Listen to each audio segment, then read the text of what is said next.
Hello and welcome to another episode of Be My Guest. I'm so excited to bring this program to you again in 2017. I want to thank you all for your support, all the viewers. It's been amazing, all the comments I've been getting. Thank you so much. Guess what? On today's show, I'm so excited. I've got a young lady in our midst who I've known for so many years. She's a mother, she's a wife, she's a counselor, she's a dietitian. In fact, she's got so many things under her wing. I don't even want to tell you right now. I'm going to let her tell you all about it herself. So without taking any more of your time, I'm going to welcome my dear Shola Oladipo to be my guest. Thank you. Oh, it's so good to see Happy you New today. Year. Yes, Happy New Year. And how is my brother, Pastor He's excellent. Tim? He's doing really well. Thank you. Excellent. It's so good to have you. And as I was telling the viewers, now you are a wife of 29 years. Yeah. You don't even look 29 yourself. You're too kind. And what about you? You and Bishop have been going on pretty much. Yes, we're coming up. Yes, you are 20 something. Behind there you. You go. Yes, Thank God, though. Thank God. And you have 4 wonderful young children. They're not young anymore, young adults. Yes, indeed. You also co-pastor a church. Yes, Pastor Tim, the King's Chapel, based in Woolwich. Yes. It's been almost 19 years now. Yes, 19 years. Coming up to 19 years. You're a singer, you're a worship leader, you're a songwriter, you write poems. Yes. You also counsel in marital issues, which is amazing. You've got a big ministry on that, which we will touch on maybe if we have time later. But I know you're a trained dietitian for over 20 years. Yes, indeed. My goodness, you're going to have to really give us some more information on that. But let me just first start by asking you about your humble beginnings. Tell us a little bit about yourself. Gosh, okay. Well, I am Shola, as you know, and my humble beginning started all the way back in Tottenham. I'm a North London girl. Oh, right. And I grew up in North London. My parents came to the UK in the late 50s, early 60s. Yes. Grew up with my 2 brothers. Got married at the ripe age of 19. You didn't. So you can guess my age. Amazing. And yes, it's been 29 years of marriage. Thank God, I love God. And I enjoy living a full-time life. I really do.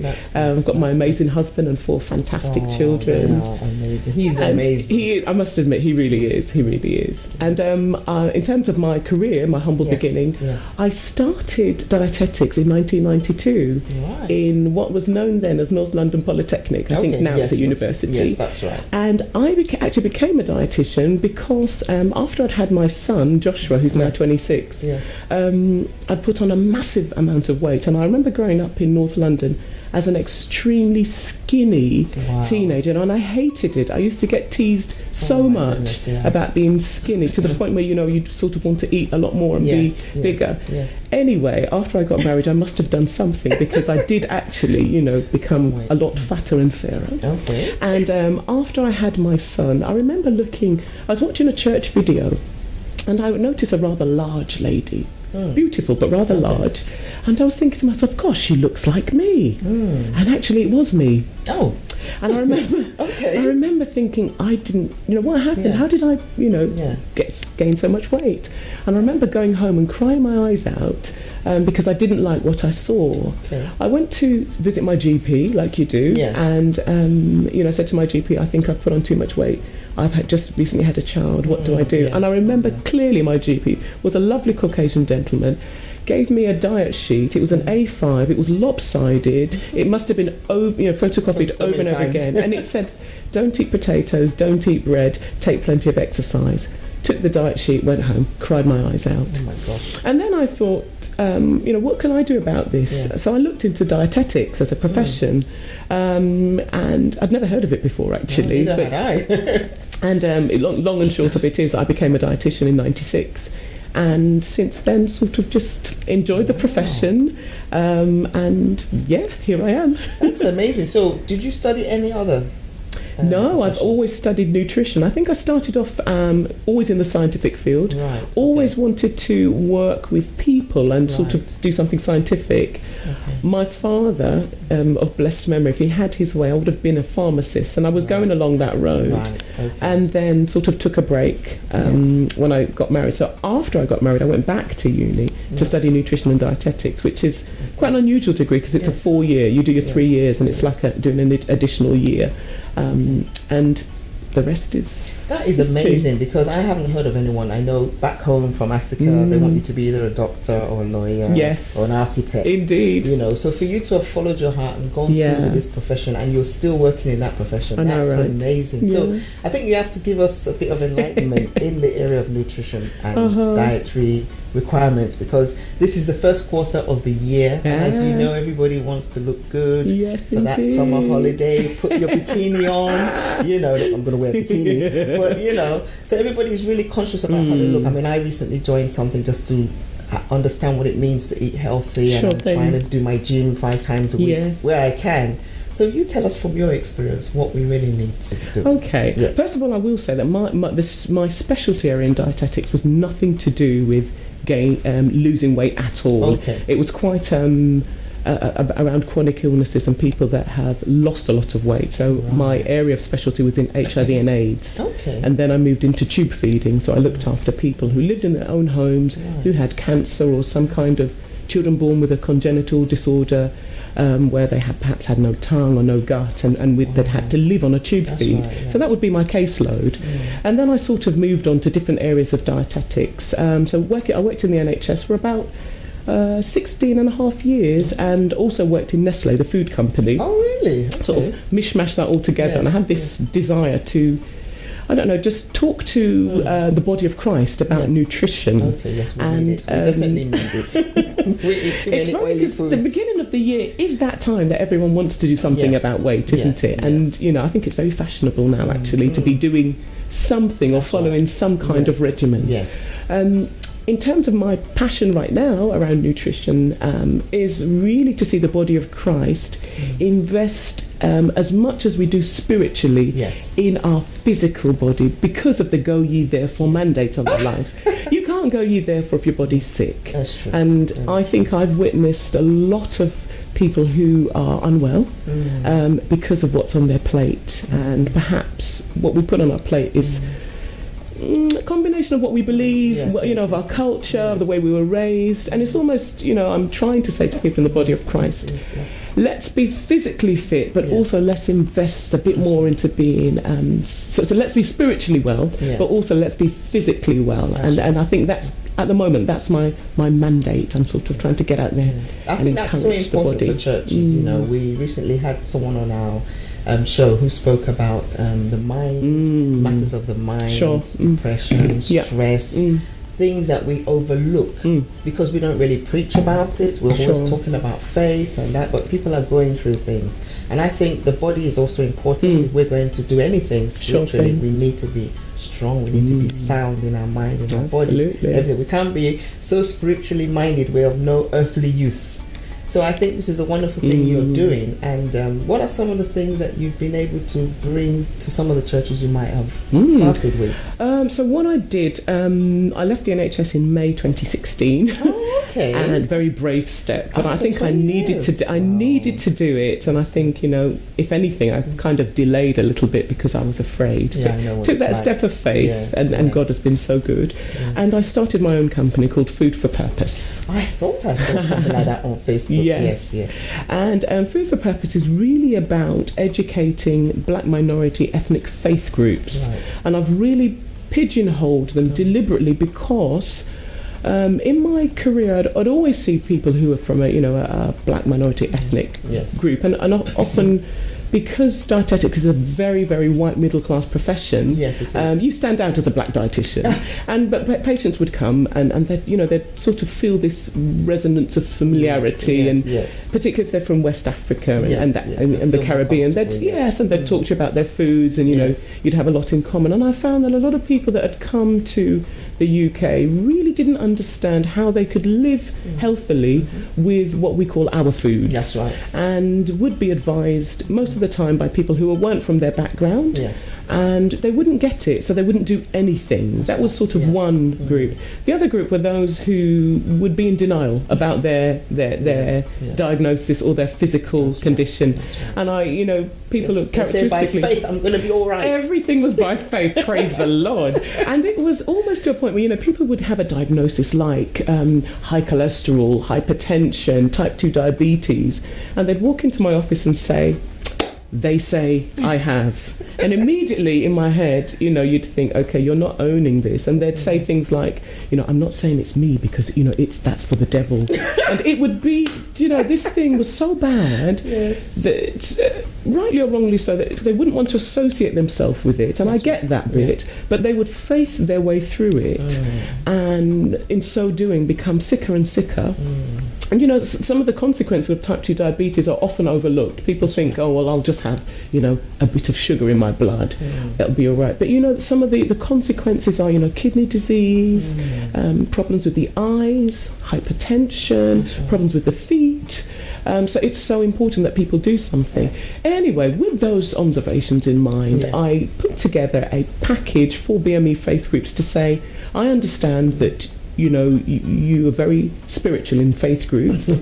But I also understand, coming from a black Afro-Caribbean minority ethnic group, you might not actually get it when the government campaigns, which are fantastic, when they say, have extra vegetables, five a day. What does that mean to somebody who's coming from West Africa? And a lot of our vegetables. Is that your spinach? Is that your beans? Yeah. What does that mean? And does this count and that count? I get that bit, but also it's really to help people bring together the faith, their culture, and the physical facts. And the facts are for us that black minority ethnic groups, especially Afro-Caribbeans, and honing in, especially West Africans, at the moment, at so high prevalence and incidence of type 2 diabetes, it's actually crippling the NHS right now. My goodness. I think it's about 5.8 billion it's costing. And a lot of those people are Is that down to the food that we eat? Or it's primarily, type 2 diabetes primarily is down to obesity. Okay. So we're eating the wrong foods. We have become more sedentary, so not as active. That's right. We're eating in quotes the wrong foods, probably eating at the wrong times. Yes, definitely. And therefore putting on more weight. And what happens is, the pancreas, which produces insulin, can't produce enough for the bigger you. So with all the great intents, that the body wants to, but it can't. Right. And what happens is people, become type diabetic. So what we're saying to people is we are actually part of a massive problem, which is crippling the NHS. Now, I'm sure you feel the same way. As a Christian, I think we're here to be a blessing. That's right, yes. And we're not being a blessing to this nation who, the NHS is on its knees now. We're not being a blessing if we are suffering from illnesses that we could have avoided. That's right. If we would avail ourselves of the knowledge. So with that in mind, I put together a 6-week intervention program for BME faith groups. It's called the Healthy Organisation Initiative. And it's not just for Christians, to be fair. Yes, I'm a Christian, I'm passionate about but I'm passionate about health. Right. So it's for any faith groups, because when people have a faith, they often make faith proclamations and declarations. They hold on to that. Very passionate about what Very passionate. But also, with our faith, we often congregate regularly as families. And we do it often, which, in the NHS or in healthcare, one of the problems is people don't turn up for appointments. That's right. But interestingly, faithful believers always turn up to church, in most cases. So what I've done is made this the faith community or faith environment is the place where this program takes place. People are recruited into it. We'd like to join. That's good, because I'm looking for more churches. And then what they do basically is they follow some very simple but effective tailored advice over a 6-week period. So at week 1, I recruited 27 adults in September in my local church, King's Chapel. And at week 1, I weighed everyone, took their height, took their body mass index, their waist measurements, blood pressure, and did a very quick survey of how confident they felt about their nutritional health. That's very good. Put all that data into the sausage machine, and then gave everyone a pedometer. And the idea for week 1 is just be as active as you can. Right. So they'd wear their pedometer, and people would do as much activity. I also gave them an activity sheet, but it was based on things that resonate with us, as we're a typical African church, if you like. Things that resonate with us. So for instance, on the sheet it said, read Psalm 119 5 times as part of a prayer walk. Now, it's the longest psalm in the Bible. It is. Very long. And if you read it or listen to it on your phone or whatever, and do that 5 times, you'd probably be walking for about 45 minutes. That's very good. So people were reciting scripture and being more active. In both ways. Yes. Just actually walking on your bottom step, up and down on your bottom step for 15 minutes would increase your activity. Prayer walking, particularly people who say, I don't have money to go to a gym, absolutely perfect. That's right. Prayer walk. Have a list of everyone you want to pray for and walk. Yes. Also, what we'd do is in church, during worship, we'd actually get people to be more active. Right. During the sermons, halfway through the sermon, we'd get everyone to get up and start walking around. Because a lot of research shows that actually, as human beings, we sit too much. Too much, that's right. And sometimes people who are sleeping in the sermon as well, you can get them up. But that helps as well. We also, at the end of the service, like a lot of churches do or groups, they often sing a song or do some kind of greeting. That's right, yes. So we have a sort of a song that we sing, and we say after that song, everyone should walk around the church 7 times. Right. While you're greeting, talking, That's excellent. Again, just getting people active, but in a way that's not as invasive. That's right, it's enjoyable That's right. and part of our life. Yes. For week 2, we looked at sugar, and I did a demonstration of, again, our foods. Oh, very so brought important. some in. Very important. One of the culprits, super malt. Oh gosh, people like malt. I know. People love malt. Yes. It's a celebration drink. And there's so many different types of malt now. So many different types, but usually the ingredients are pretty much the same. It's quite high in sugar. It is. And then brought in other foods. Some of the interesting ones are brought in a jar of honey and said to people, how much sugar is in this? Most people said, there's no sugar in that. It's honey, but actually to your body, it's all sugar. Yes. So week 2 we looked at sugar, and then what people had to do is follow the 2 Peter principle, which is add to your faith. So for week 1, you've got your pedometer. Week 2, add the fact that you're going to half your sugar. Right. So week 3, we looked at salt, and the idea again was, where's the hidden salt in our food? So looking at smoked fish, we eat smoked turkey, smoked anything has been treated with salt. Looking at all the culprits in our cupboard, smoked foods are usually salted because it's a way of preserving. That's right. Looking at all the culprits in our cupboard, particularly seasonal, Maggi, and all of the Knorr, garlic salt, all of them to your body are salt. Whether it's Himalayan salt, rock salt, sea salt from wherever, to your body it's salt. And we know for some reason, particularly with West Africans, salt seems to raise the blood pressure a lot more than our Caucasian counterparts. Right. And particularly in men, actually, there is a high incidence of men with hypertension.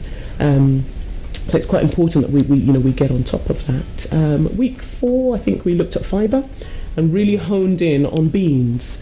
I think I love the Afro-Carribean diet, especially in West Africa, because we have so many ways of cooking beans. You think about the way we'd eat, ewa goin, we'd eat mai, akara. We have so many ways of doing beans, and it was really promoting beans, actually, which is a bit of a gift, I think, from God, because high in protein, high in fibre, and very filling, but excellent for cholesterol. That's right. So you don't put too much oil in it. There you go. So you're just so good. Absolutely.